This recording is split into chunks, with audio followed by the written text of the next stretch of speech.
ये जो बयान आप देखते हैं, रोज की पोजीशन, खान साहब कभी पीछे आ जाते हैं, कभी कहते हैं मैंने तो सिर्फ कहा था गैर सियासी हो जाए, मैंने तो कब कहा ये जो पोजीशंस हैं, मुझे ये क्या इज ही प्लेइंग, जो कि हुकूमत है वो ऐसे बयान देते हैं जिससे हुकूमत में मुझे लगता है मुसीबत पड़ जाती होगी कि पता नहीं वहां डील तो नहीं होने वाली, कोई हो तो नहीं रहा। Actually is he actually playing with them?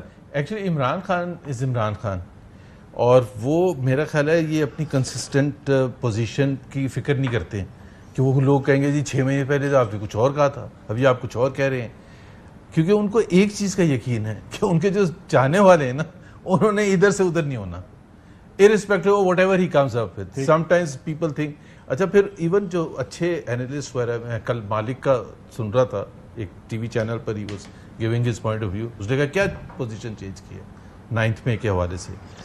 In most channels ऐसे लग रहा था कि जी बहुत पोजीशन चेंज हो गई है, स्पेशल प्रोग्राम शुरू हो गए कि जी क्या कहा इमरान खान ने। So Imran Khan I think doesn't care much. मैं आपको बताऊं, मैंने कल यही बात की इस स्टेटमेंट को देखते हुए जो खान साहब ने, आपने कहा क्या पोजीशन चेंज की है। इससे पहले कभी माफी की बात होती है, कहते मेरे से माफी मांगे, मैं क्यों किसी से माफी मांगू, मैंने किया क्या? पहली दफा उन्होंने ये कहा अपनी शराइत नहीं बदली, शराइत सारी सारी वही है। मैंने कहा कि अगर मेरी गलती हुई या मेरी पार्टी की गलती हुई तो उनकी जगह मैं माफी मांगू। ये एक छोटी सी पोजीशन का शिफ्ट जरूर है, लेकिन अगर आप उसको तसलसल में देखें कि पिछले 4-5 दिनों से जो बयानात आ रहे हैं, articulation could have been different.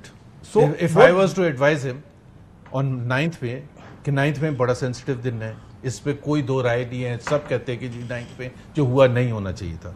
सो अगर आप ऐसे आर्टिकुलेशन करें कि जी मैं उतने ही कंसर्न हूं 9th में के बारे में जितना कोई और पाकिस्तानी है, और इंक्लूडिंग फौज जिसके ऊपर ज्यादातर हमले हुए, तो बेस्ट तरीका ये है कि आप जुडिशियल कमिशन बनाते हैं और जिसमें सब कुछ, उन्होंने कहा फिर यही कहा, उन्होंने कहा जुडिशियल कमिशन बनाए, सीसीटीवी फुटेज लेकर आए, आर्टिकुलेशन में बात करो ना। अगर ये वो जेल में से बात आते आते थोड़ी सी आगे पीछे भी हो जाती है ना। He doesn't care And that is true also. कि जी वो क्या कहेगा। Nawaz Sharif on the other hand for example, या कोई और सियासी लीडर जो ज्यादातर होते हैं, वो बड़े केयरफुल होते हैं कि जी हमने इतने केयरफुल होते हैं कि आजकल तो हर चीज लिख के लाते हैं।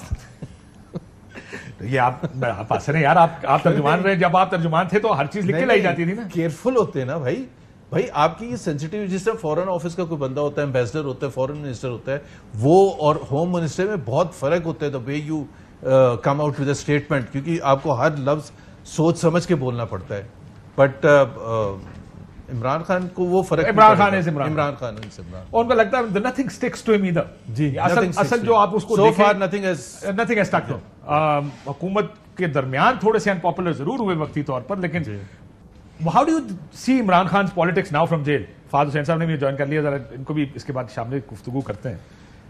काशिफ भाई देखें, इसमें कोई शक नहीं है, every morning when you wake up, आप पेपर्स उठाते हैं, अखबारात में हेडलाइंस जो होती हैं वो इमरान खान की होती हैं, और जो नैरेटिव सेटिंग है वो जेल में बैठने के बावजूद वो कर रहे हैं। शाम को टीवी प्रोग्राम्स जो हैं उनके ऊपर डिस्कशन, इमरान खान ने ये कह दिया, इमरान खान ने सहाफियों से गुफ्तगू में ये बात कर दी, अच्छा इसके क्या मायने है, वो क्या मायने, अच्छा वो जवाब दिए बगैर चले गए, वो भी हेडलाइन होती है। अब मसला ये है कि government has no story to tell. अगर हुकूमत के पास कोई स्टोरी होती कोई, तो वो फिर बयानिया सामने लेकर आते। जहां पर पिछले कई महीने गुजरने के बाद हमें यह खबर मिले, अभी थोड़ी देर पहले टीवी में पटियां चली कि मियां नवाज शरीफ साहब अवाम में घुल मिल गए और अवाम खुशी से निहाल है। ये टिकर चल रहे थे टीवी पे, अवाम उनको अपने दरमियान में देखकर खुशी से निहाल। तो इतने लातल्लुक हो जाए, खुद मियां नवाज शरीफ साहब जमात के सरबराह हैं, ठीक है उनके भाई वजीर आजम है, बेटी वजीर आला है, समधी उनके डिप्टी वजीर आजम है, लेकिन जो तबका उनके साथ एसोसिएटेड है, पाकिस्तान की सियासत में जो उनकी हैसियत है, लोग उनकी तरफ देखते हैं कि कोई बात करेंगे, वो नहीं करते, खामोशी है उनकी तरफ से। फिर जो वजीर आजम साहब हैं, उनका आज का एक बयान बड़ी जीनत बना टीवी चैनल में, जिसमें उन्होंने फिर एक दफा खुशामद की इंतहा कर दी। अब ये कोई आगे से कोई देखे ना, मुझे आप खुद बताइए, एक तरफ एजेंडा नैरेटिव वहां से सेट हो रहा है और दूसरी तरफ कहानी कोई नहीं। बेचारा क्या करे और यार। हाँ तो लेकिन एक बावकार तरीका भी होता है, लेकिन बस तो अब इस सूरत हाल में जब आप हो तो अब हुकूमत डिलीवर भी नहीं कर पा रही। आज लोगों के इश्यूज जो जेर बहस मेरे ख्याल में सबसे ऊपर होने चाहिए, वो कॉन्वर्सेशन में आता ही नहीं है। सर मैं आपको एक और बात बताऊं कि एक बात याद रखिएगा हमेशा, फाद साहब भी आ गए हैं, quick response in that there also.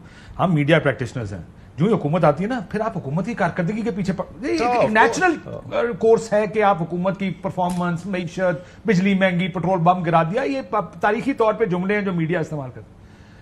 Even now I'm looking at all these channels, nobody's talking about economy and हालात क्या है, कोई सियासत पे बात हो रही है और बयानात पे बात हो रही है। फ्रैंकली मैं आपको बताऊं कि बात इससे आगे निकल गई है।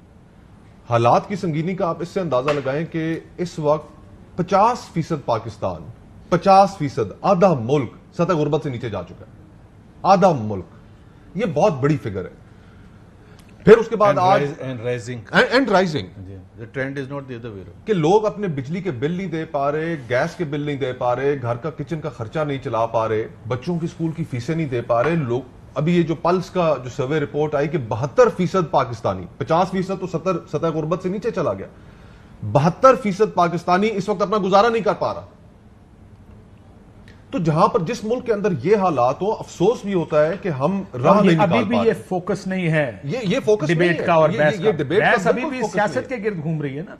फिर उसमें हमें यह भी तय करना है कि काशिफ भाई, चैलेंजेस इतने बड़े होते जा रहे हैं कि वो आज से हफ्ता 10 दिन पहले मैंने अखबार में खबर देखी पॉपुलेशन के हवाले से। अब जिस चीज को आप हाथ लगाएं इस मुल्क के अंदर, वो हाथ से निकल गई है, क्राइसिस की शक्ल इख्तियार कर दी है। 2047 में अगर हमारा यही पॉपुलेशन ग्रोथ रहा, 48 करोड़, हम तकरीबन 50 करोड़ पहुंच जाएंगे। 48 करोड़। अब जहां पर आज का आपका इंफ्रास्ट्रक्चर, रियल इश्यूज की बात कर रहे हैं आप, हेल्थ, एजुकेशन, ये क्रम्बल कर चुका है। 25 करोड़ की आबादी नहीं संभाल पा रहा ये जो आपका किसी existing को structure है। यहां पर इस्लामाबाद के सबसे बड़े अस्पताल पिम्स में जाना था। I had to eventually go. आप हालात में देख करके ये गरीबों के साथ मुल्क में होता है। देखिए सिस्टम, वी ऑल नो कि क्या होता है, पर ये तो बिल्कुल ही हालात खराब हमेशा से रहे हैं सरकार। ये तो नई निजाम अच्छा नहीं, लेकिन करना तो है ना। सियासतदानों की जो अवलीन जिम्मेदारी है, वो अवलीन जिम्मेदारी तो अवाम की तरफ है ना, कि उनके इश्यूज के ऊपर भी बात करनी है, उनके मसाइल को भी हल करना है। हेल्थ, एजुकेशन, बाकी इश्यूज आप एक तरफ रखें। कल मैं खबर देखकर BBC पे कि जो लंदन में राइट्स हो रहे हैं, और 3 दिनों के अंदर 3 men were convicted and sent to jail। 3 लोग, उन्होंने सजा भी दे दी। तो मैं ये सोच रहा था कि यार, हर इंस्टीट्यूशन जब क्राइसिस आता है ना, तो वो रिस्पॉन्ड करता है, वो अपनी जिम्मेदारी का खुद एहसास करता है कि यार हमारे कंधों पर भी stand up and get counted. I am here, मैं हूं यहां पर। एक नेशनल ड्यूटी वो सारे अपनी तस्वर करते हैं। यहां पर हमने जो अपना क्रिमिनल लीगल सिस्टम है, आज उसको इस नहज पे पहुंचा दिया है कि इंसाफ है ही नहीं इस मुल्क के अंदर। फिर हमारे मल्टीपल और फैक्टर्स हैं, हमारी प्रोविंशियल फॉल्ट लाइंस, बलोचिस्तान में जो एहतजाज जारी है, खैबर पख्तूनख्वा में जो लोगों की सोच है, हम दहशतगर्दी जैसे बड़े मसले के ऊपर हम एक प्लेटफॉर्म पे नहीं इकट्ठे हो पा रहे, जमातों के तहफुजात नहीं खत्म हो रहे, और हमारा फोकस कुछ और है। और हमारा फोकस अपनी पॉलिटिक्स, उसको अड्याला में कैसे रखना है, इसने बाहर नहीं आने देना। फाद साहब, this is what we started discussing.